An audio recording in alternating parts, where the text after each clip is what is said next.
Imagine losing the one person you love the most, only to uncover a secret so devastating it shakes the very foundation of your life. What would you do? How far would you go to uncover the truth? This is the story of a mother, her broken heart, and a moment that would leave an entire room frozen in shock. It's a tale of grief, love, and an unshakable instinct that defied all reason. The morning was cold, the kind of bitter chill that seemed to settle deep into your bones. The sky above the small town mirrored the heaviness of the day, shrouded in thick gray clouds that hung low as if mourning alongside her. Inside the tiny crowded chapel, the air was heavy with sadness. Soft sobs echoed off the walls, blending with the faint notes of a hymn that drifted from the old organ in the corner. The pews were filled with family, friends, neighbors, people who had come to pay their respects to 17-year-old Michael, a young boy bursting with life, now gone far too soon. His death had come as a shock to everyone who knew him. Just days before, Michael had been the picture of health, laughing, playing basketball with his friends, and making plans for a future that now would never come. The doctor said it was sudden heart failure, a tragic, unpredictable event. But for Sarah, Michael's mother, something about that explanation didn't feel right. Sarah was a single mom who had raised Michael on her own. She worked hard to give him the best life she could. They didn't have much in terms of wealth, but they had each other. That was all that mattered. To Sarah, Michael wasn't just her son. He was her entire world, her reason for waking up every morning, her source of joy and laughter. Losing him wasn't just painful. It felt as though a part of her very soul had been torn away. But as she stood next to his coffin, staring at the polished wood that now separated her from her beloved son, an uneasy feeling stirred in her chest. Her heart whispered something her mind couldn't ignore.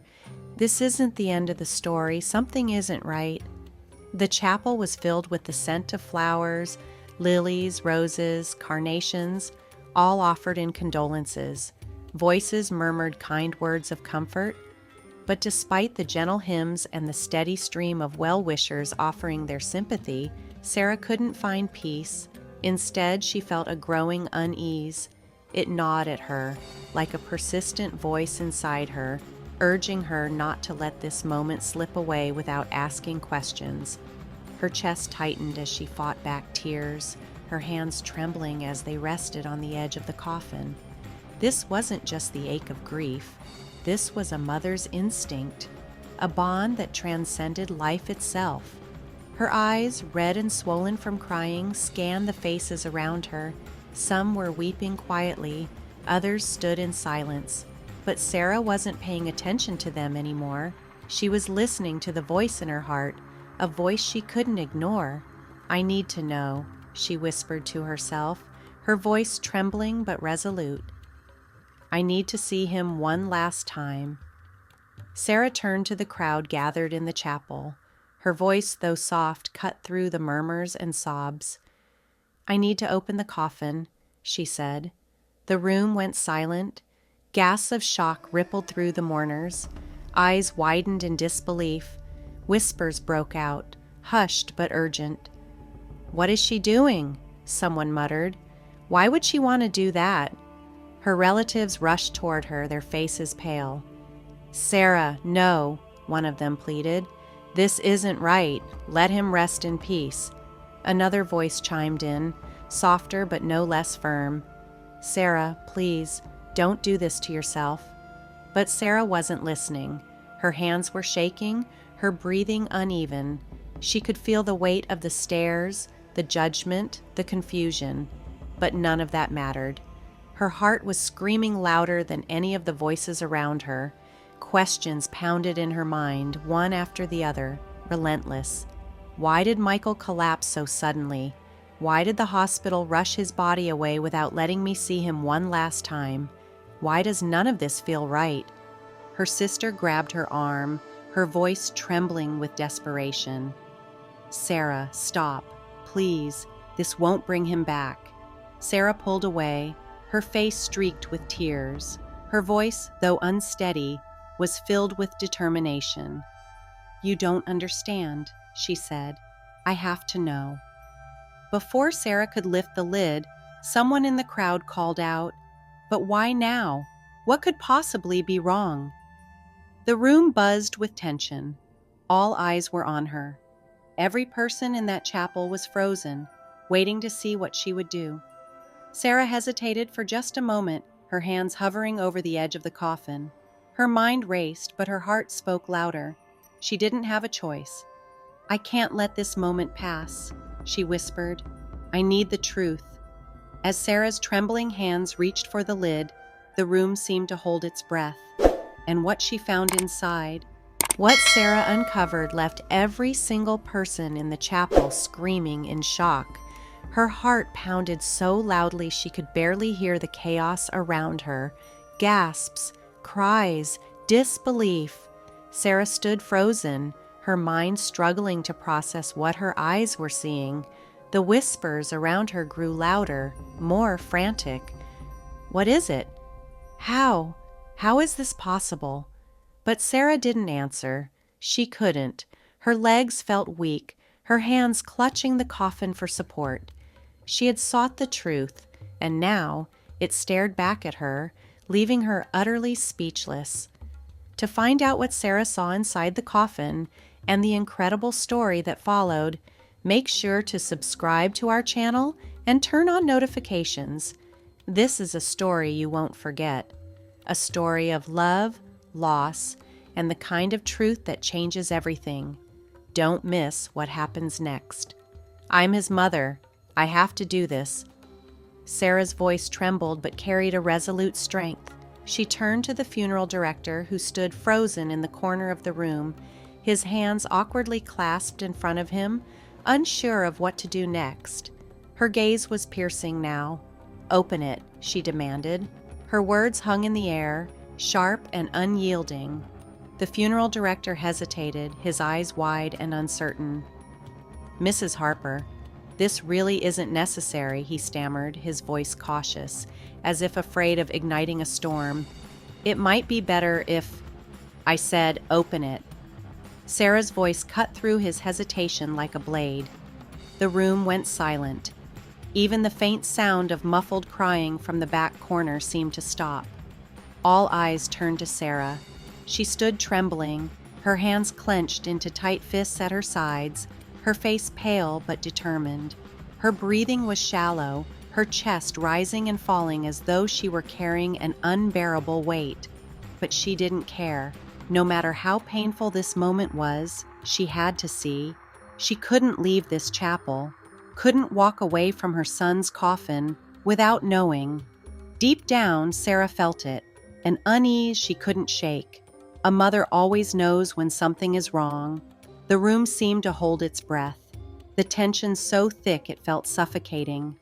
The funeral director's shoulders slumped slightly as he gave in. His slow, reluctant steps toward the coffin sent a chill through the room.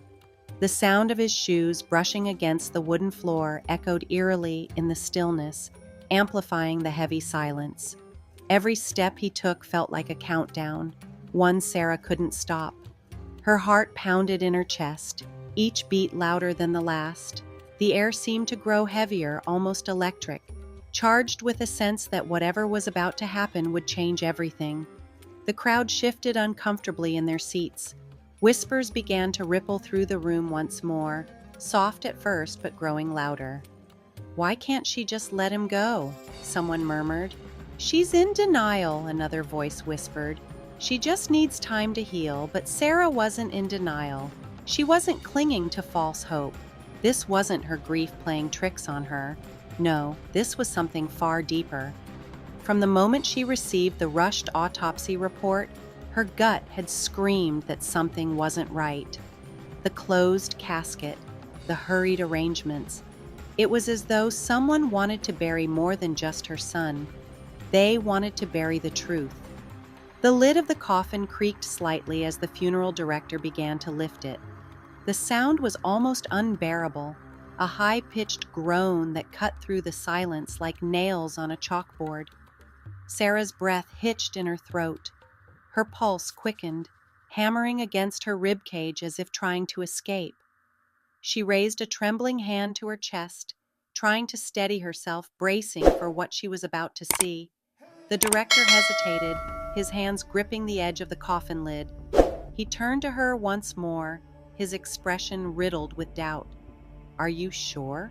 he asked, his voice barely more than a whisper. Tears welled in Sarah's eyes, but her voice didn't falter. "Do it," she said firmly. "I need to know." Slowly, carefully, the lid was lifted. The hinges groaned in protest, the sound dragging out as though time itself had slowed. The room fell into an almost deafening silence. All that could be heard was the creak of the wood. People leaned forward in their seats, their faces tense with morbid curiosity. Some held their breath, others whispered prayers under their breath. And then it happened. The coffin opened fully. What Sarah saw inside made her gasp so loudly it seemed to echo off the walls of the chapel. The sound broke through the stillness like a thunderclap, startling everyone. Her body staggered backward as though struck, her hands flying up to cover her mouth in shock. Her knees buckled slightly, and she grabbed onto the nearest pew for support. The room erupted into chaos. Gasps, screams, and frantic whispers filled the space. Some people clutched at their chests, their faces pale and frozen in horror. Others whispered furiously to those around them, their expressions a mixture of disbelief and terror, because what lay inside the coffin wasn't what anyone had expected. It wasn't Michael. Inside the casket was a body, yes, but it wasn't her son. The face staring up at her was unfamiliar, unrecognizable. The young man in the coffin bore no resemblance to Michael. His features were all wrong, his hair color was different, even the clothes he wore seemed strange. Michael never owned a suit like that, and she would have known. A mother always knows. Sarah stumbled back, shaking her head as if trying to will away the reality in front of her. Her breath came in shallow, ragged gasps, her mind struggling to make sense of what she was seeing. This isn't him," she whispered, her voice so faint it was almost inaudible, but the crowd heard her. Gasps rippled through the room again. People exchanged frantic glances, their voices rising in fear and confusion. "What does she mean it's not him?" someone hissed. "Who else could it be?" another demanded, their tone sharp with disbelief. But Sarah didn't need anyone else to tell her what she already knew in her heart. This boy in the coffin, this stranger, wasn't her Michael. Tears streamed down her face as she turned to the funeral director. Her voice cracked with desperation as she asked the question that no one else dared to. "Where's my son?" she demanded, her words trembling with fury and grief. "This isn't him. Where is my son?" The funeral director's face turned ashen. His mouth opened and closed like a fish out of water, but no sound came out. He was pale, his eyes darting nervously around the room, searching for an answer that didn't exist. I don't understand," he muttered at last, his voice weak and shaky. That's impossible. We received his body directly from the hospital. This is supposed to be your son." Sarah's heart sank, a crushing weight of fear and dread pressing down on her chest. She felt the world tilt around her, the ground beneath her feet shifting as though she were standing on the edge of a cliff. And in that moment, one terrible, unshakable truth consumed her mind. Her son was missing. Her worst fears were becoming a reality. The pieces of the puzzle, scattered and confusing at first, were finally falling into place, and the picture they revealed was horrifying. Sarah couldn't shake the memory of that strange phone call from the hospital, the rushed, almost clinical explanation about Michael's sudden death, the insistence on a closed casket. None of it felt right. It wasn't grief clouding her judgment. It was instinct. Deep down, she knew something was off. The air in the room felt heavy. The quiet murmurs of the crowd at the funeral only amplified Sarah's unease. Her mind replayed the hospital's words. "We're sorry for your loss." They had spoken as if it were routine, as if her son's life, her Michael, was just another name on a list. But now, in this room, surrounded by family, friends, and strangers, she couldn't shake the feeling that this wasn't the end. It was just the beginning of something much darker. Her thoughts were interrupted when a man in the crowd stood abruptly. His face had gone pale, as if he had seen a ghost. He pointed toward the coffin, his hand trembling. "Wait, I think I know him," the man said, his voice unsteady. Everyone turned to look, confusion rippling through the room. "That boy," the man continued, his words faltering. "I've seen him before. He was on the news a few weeks ago." The crowd froze. Then, all at once, the room erupted into chaos. Voices overlapped in a cacophony of panic and confusion. "What is he talking about?" someone whispered sharply. "Who is in the coffin?" another demanded. Sarah's heart pounded in her chest as the questions swirled around her. The noise was deafening, but one question drowned out all others in her mind. If this isn't Michael, then where is he? She felt her knees buckle, her body trembling under the weight of her grief and fear. Clutching the edge of the coffin, she let out a cry that silenced the room. Her voice cracked as she spoke, raw and desperate. "My son isn't dead," she said, her words cutting through the tension like a blade. "He's out there, somewhere, and I'm going to find him." A chill swept through the room. Her words hung in the air, heavy with a terrifying possibility. For the first time, people began to consider that Michael's death might not have been an accident. Could it have been staged? But why? And who would do such a thing? The funeral director stepped forward, his face pale, his hands shaking.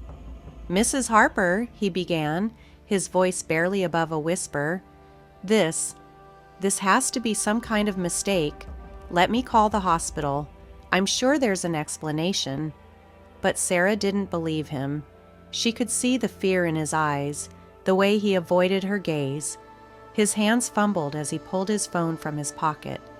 He turned away, dialing, his voice trembling as he spoke into the receiver. "This is Mr. Andrews from Evergreen Funeral Services," he said, his words barely audible. "We seem to have a major issue here." Sarah's ears caught fragments of the conversation. Words like mix-up, wrong body, and investigation echoed in her mind, confirming the very thing she feared most. Someone was lying to her. Someone knew the truth, and they were hiding it. The room grew silent, the weight of the situation pressing down on everyone. Sarah's mind raced, 1,000 questions vying for her attention. Who was the boy in the coffin? Why was he there? And most importantly, if Michael wasn't dead, where was he? Suddenly, the funeral director turned back to face the crowd. His face was ashen, his hands shaking so badly he could barely hold his phone. "Mrs. Harper," he stammered, his voice cracking, "the hospital has no record of this body being sent to us. They're looking into it." Gasps echoed through the room. A wave of shock rippled through the crowd as people whispered and murmured in disbelief. Sarah's blood turned cold. "No record," she repeated, her voice trembling with both rage and fear. "How can they not have a record? Where is my son?" Her voice rose, sharp and commanding, as she stepped closer to the director. "You mean to tell me that my son is missing? That I've been lied to this entire time?" Tears streamed down her face, but her anger burned through the pain.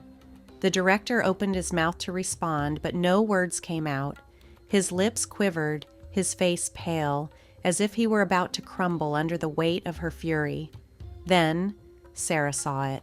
A corner of a document, barely visible, sticking out from the director's briefcase.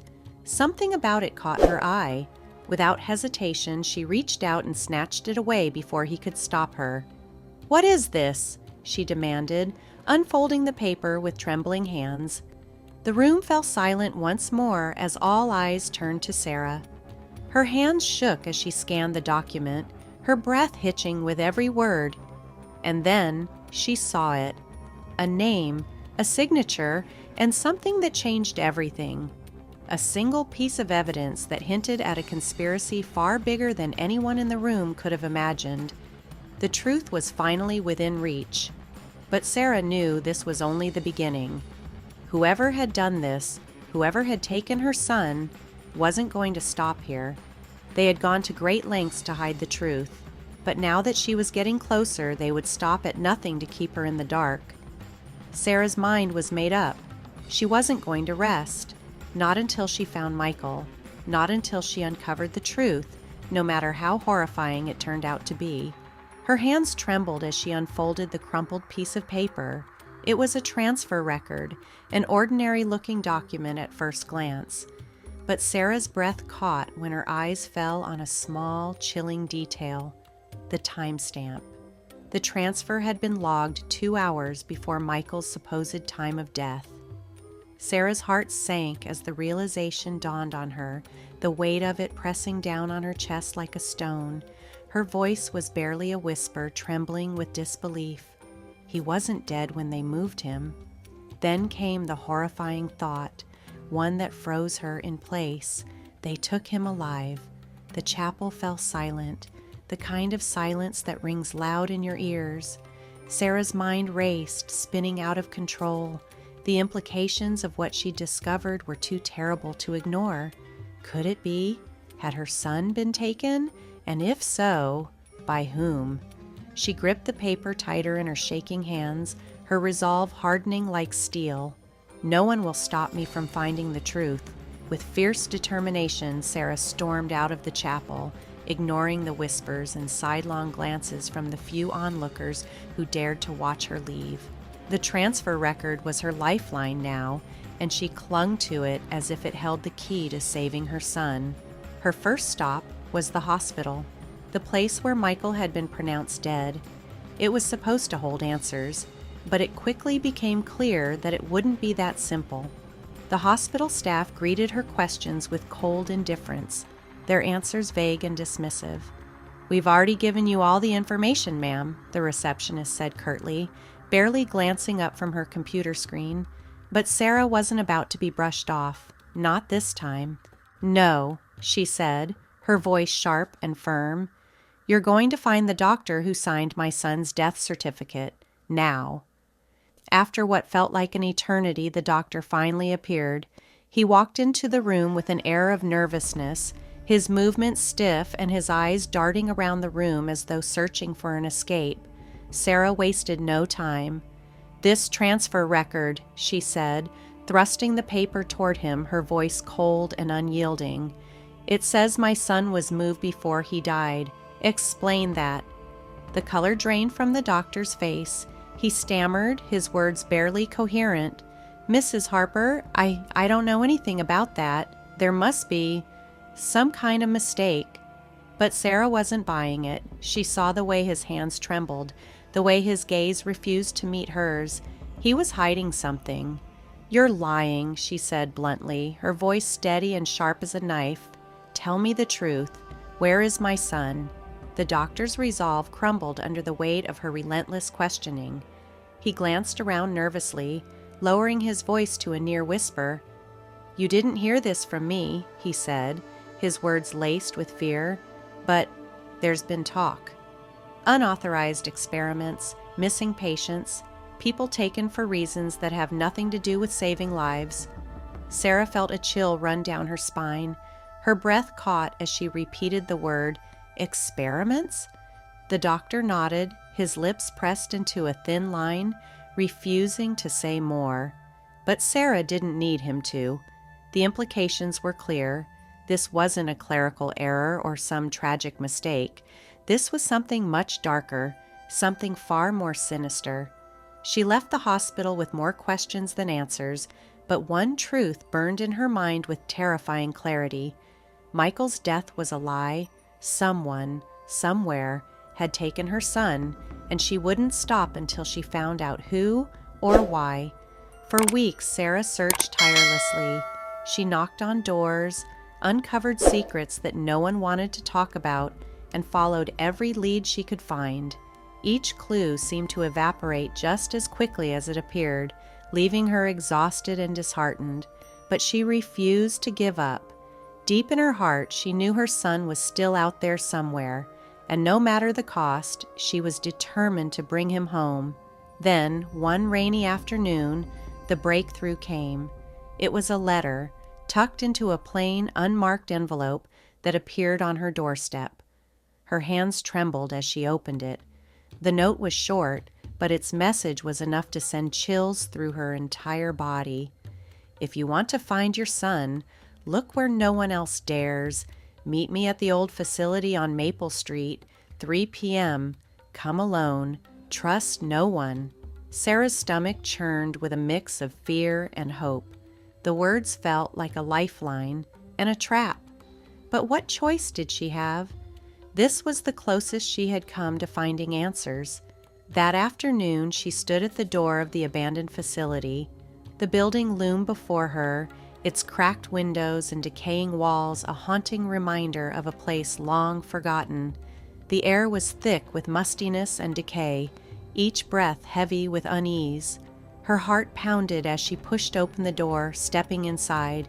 Her footsteps echoed in the empty halls, each sound amplifying the eerie silence that surrounded her.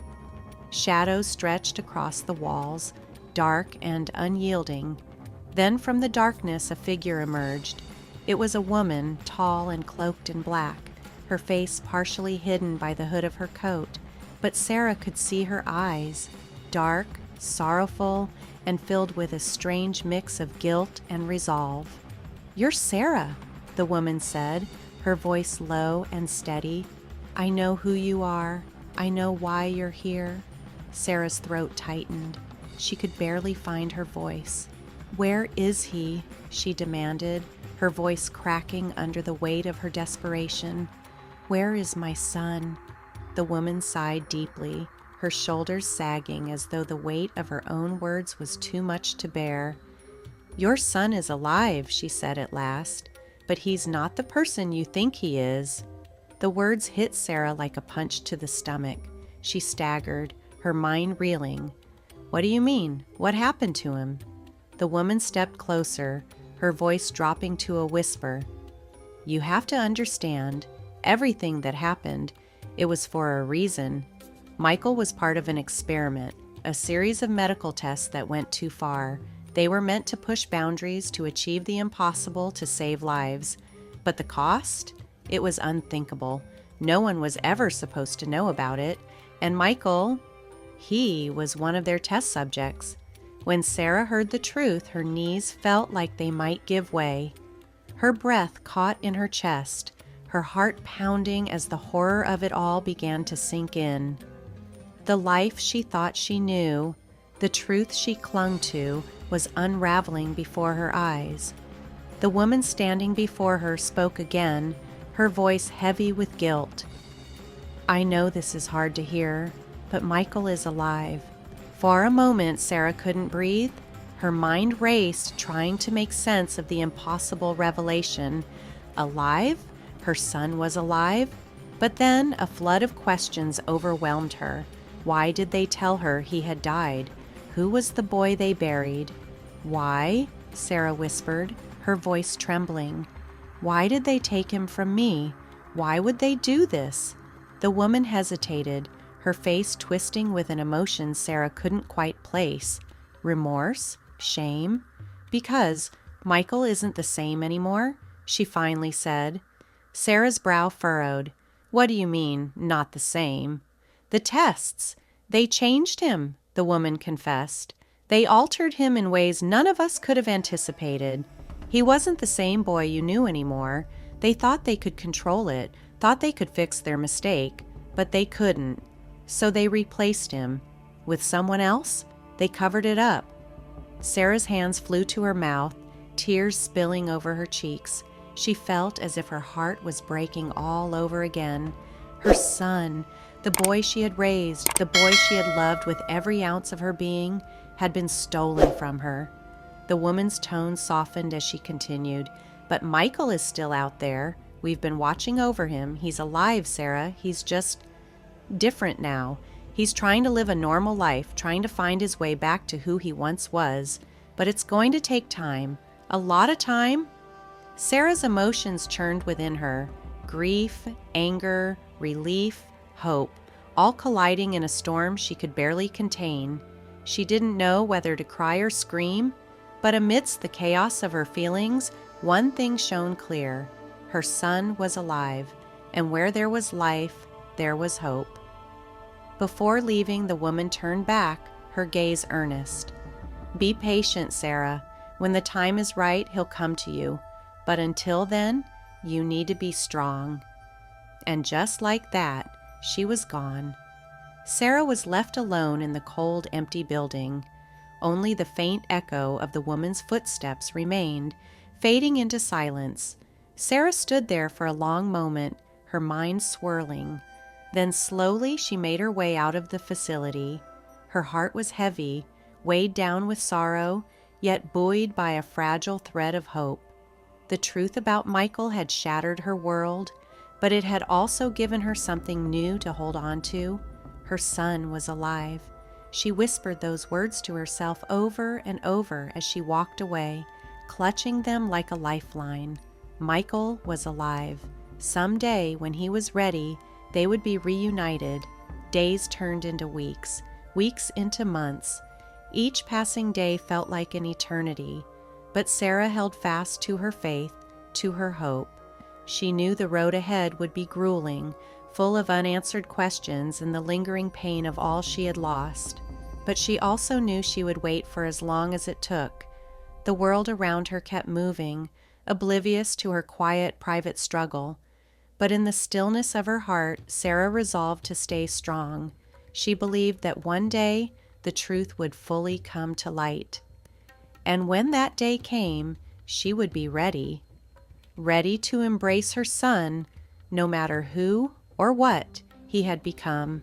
Sometimes the hardest journeys lead to the most unexpected destinations. Though Sarah might never fully understand why this happened, there was one truth she clung to with all her soul. Her love for Michael would never fade. Michael's disappearance, the story of his so-called death, the mystery of what had been done to him, all of it had changed her forever. Yet her love remained. It was a love that transcended understanding, a love that endured even the darkest of trials. Thank you for joining us on this extraordinary journey of loss, hope, and resilience. If you found this story meaningful, don't forget to subscribe and turn on notifications. There's so much more to uncover, stories of mystery, redemption, and the unbreakable bonds of love. You won't want to miss what's coming next.